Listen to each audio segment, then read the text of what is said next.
Pessoal, então para fechar a nossa aula de currículo, né, como fechamento, como final, eu quero mostrar para vocês como que eu faço ou como que eu escrevo o meu currículo.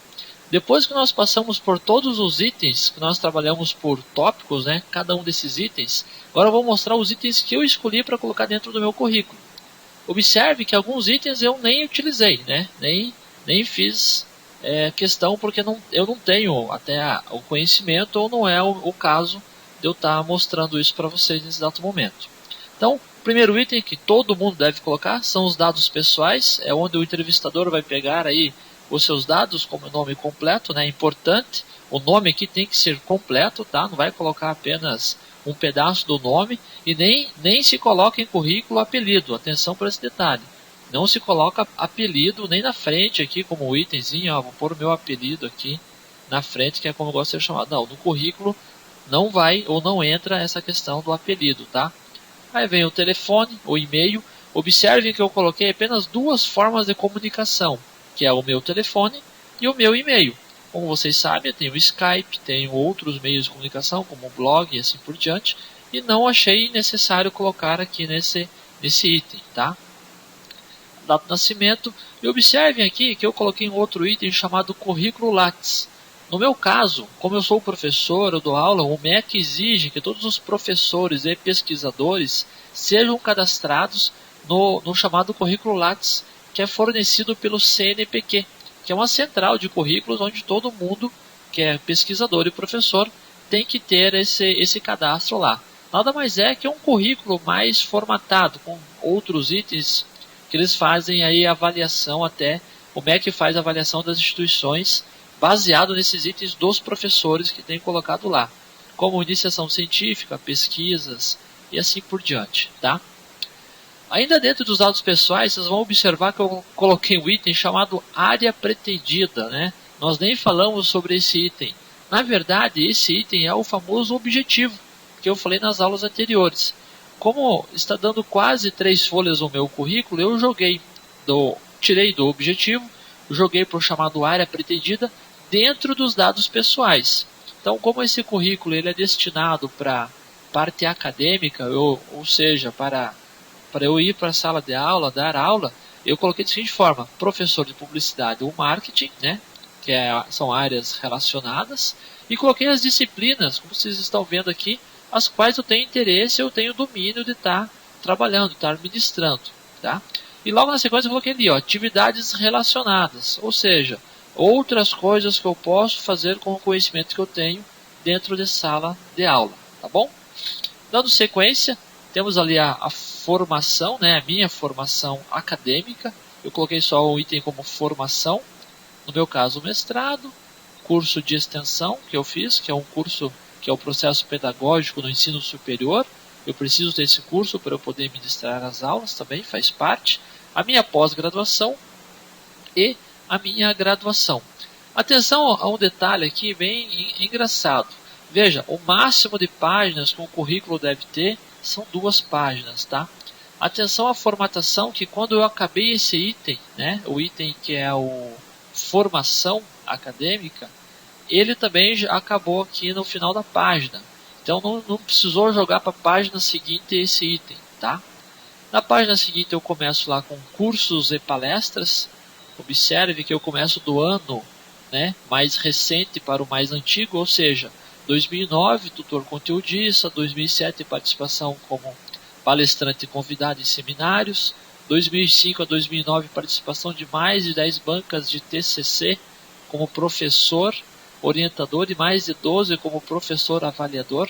Veja, para uma instituição que precisa de um professor, esse item aqui, ó, em participação de banca de TCC e avaliador, é um item de bastante peso. Eu poderia, né, existe uma possibilidade de eu pegar esse item e criar um outro item chamado, como aqui, né, em vez de cursos e palestras, apenas chamado assim, participações em bancas de TCC. E colocar todas essas 10 mais 12, né, todos esses itens nessas bancas que eu participei. Mas, ó, professor, por que você não fez isso, né? Vocês vão me perguntar. Veja, o item importante na participação das bancas de TCC, mais de 10, como orientador e mais de 12 como avaliador. Porém, eles não têm interesse em saber quais são as bancas, né? Eles podem entrar lá no Lattes e pegar todas essas informações. Então aqui eu economizo um espaço tremendo, né? E eu sei que o entrevistador não vai ficar lendo todos os nomes de cada uma das bancas e cada um dos trabalhos que os alunos desenvolveram. Então, importante ressaltar que, como eu sei que não é importante para ele saber o nome das bancas a qual eu fui orientador ou avaliador, ou seja, eu sei que eles podem buscar esse nome lá no currículo Lattes, eu coloquei apenas a participação que eu tive em mais de 10, mais de 12, apenas citando que é o que interessa, certo? Tem professores que não tem nenhuma, tem 2, tem 3, e isso numa seleção faz bastante peso, tá? E depois, 2000 e 2005, as novas tendências em marketing, marketing cultural e marketing de varejo. Observe aqui também que são 3 temas, né? Novas tendências em marketing, marketing cultural e marketing de varejo, né? Vou pôr um ponto final aqui que eu tinha até esquecido. Deixa eu salvar o arquivo. Veja, de 2000 a 2005, como também são vários temas, são 3 temas, eu juntei tudo em um tema só e virou um item só, tá? Logo na sequência, a experiência profissional, coloquei para vocês aqui toda a minha experiência, né, que é a Faculdade SPEI como professor de marketing, estratégia e vendas. O Luciano Augusto, a qual eu estou dando aula, né, na questão de marketing pessoal e desenvolvimento profissional, que é para vocês, não simplesmente de currículo, mas vamos falar um pouco da entrevista de emprego, vamos falar um pouco de como enviar o currículo, para quem enviar esse currículo, como se comportar na entrevista de emprego. Essa aula, nós temos muitas outras aí para frente, tá? Sobre a questão do portal educação, que é a área de planejamento estratégico que eu trabalhei, e outras coisas assim. Veja, se eu tivesse mais de 10 escolas que eu já tivesse passado ou dado aula, né? Nas faculdades SPEI, Portal Educação, na Unify, faculdades ESEI, e mais 5, 6 faculdades, eu poderia juntar todas essas faculdades em uma só. Da seguinte forma, ministrei aulas ou ministro aulas nas seguintes faculdades. Faculdades X, Y, Z, né? No caso, Portal Educação, faculdades ESEI, Unify, SPEI e Luciano Augusto, as disciplinas tal, tal e tal. Eu resumo isso em 2 ou 3 linhas, né? Em vez de eu colocar em diversas linhas. Por que afinal eu coloquei em diversas linhas? Porque hoje eu preciso um pouco mais de massa, né? Um pouco mais de item, né? Para colocar. Não simplesmente 1 ou 2 itens, não vai ficar muito magro o meu currículo. E isso também faz parte do desenvolvimento, né? Faz parte da questão, tá? E eu coloquei um item aqui como uma empresa que eu trabalhei na área comercial, né?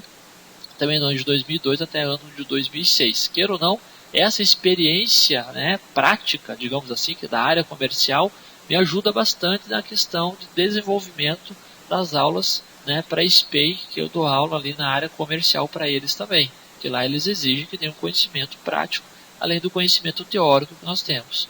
E você pode observar que o meu último item colocado aqui, como a gente poderia usar como informações adicionais, mas eu achei mais viável colocar o nome de trabalho social, né, que é só um item, não tenho mais nenhuma outra informação além disso, para que a empresa tenha também uma ligação comigo, que a empresa também pode desenvolver aí um trabalho social. Aí eu coloquei lá, colaborador da creche São Vicente de Paulo, localizado no bairro Cajuru. Aqui eu poderia colocar até a cidade, né, Curitiba, PR, né, para ficar realmente bem completo aí a informação, caso o meu currículo seja enviado para uma empresa fora de Curitiba. Agora, pessoal, importante, após você ter feito esse modelo, digamos assim, você trabalhou por tópicos, né?